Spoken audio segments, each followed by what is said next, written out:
তাদের যে stock register, তাদের যে ভাউচার, সেটার সাথে তারা যে পরিমাণ সেল করেছেন সেটার একটা গরমিল পরিলক্ষিত হয় বিধায় একটি প্রতিষ্ঠানকে আমরা ভোক্তা অধিকার সংরক্ষণ আইন 2009-এর নির্দিষ্ট কয়েকটি ধারায় 20,000 টাকা জরিমানা করেছি। এই মুহূর্তে ভোজ্য তেল এবং পেট্রোলিয়াম এ সংক্রান্ত বিষয় নিয়ে বিভিন্ন ধরনের ক্রাইসিস চলছে।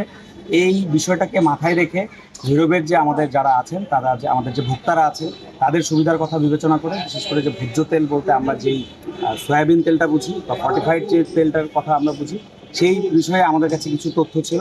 বিভিন্নভাবে কৃত্রিম একটি সংকট তৈরি করে ভোক্তাদের অধিকার ক্ষুণ্ণ করে যারা খুচরা ব্যবসায়ী আছে তাদের কাছে যারা ডিলাররা কিছু বেশি দামে অথবা বেশ একটা নির্ধারিত মূল্যের থেকে বেশি রেটে তেল বিক্রির বিষয়ে একটা আমাদের কাছে গোপন সংবাদ ছিল। এর ভিত্তিতে আমরা ভৈরব বাজারের ভিতরে এবং বিভিন্ন ডিলার পয়েন্টে গিয়ে অভিযান পরিচালনা করি। অভিযান পরিচালনা করে আমরা একটা বিষয় লক্ষ্য করি যে যারা তেলের ব্যবসা করছেন তারা কিছু কিছু ক্ষেত্রে বড় বড় ড্রামগুলো রাস্তার উপরেও রাখছেন।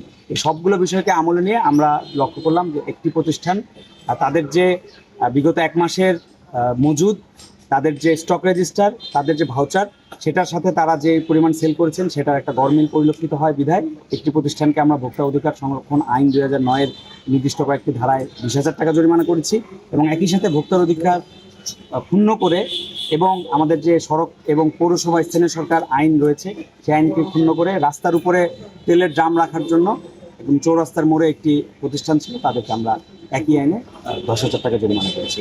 সর্বমোট 2টি মামলায় 30,000 টাকা জরিমানা করা হয়েছে। তার অধিকার সুরক্ষায় আমাদের এ ধরনের অভিযান ভৈরব বাজারে অব্যাহত।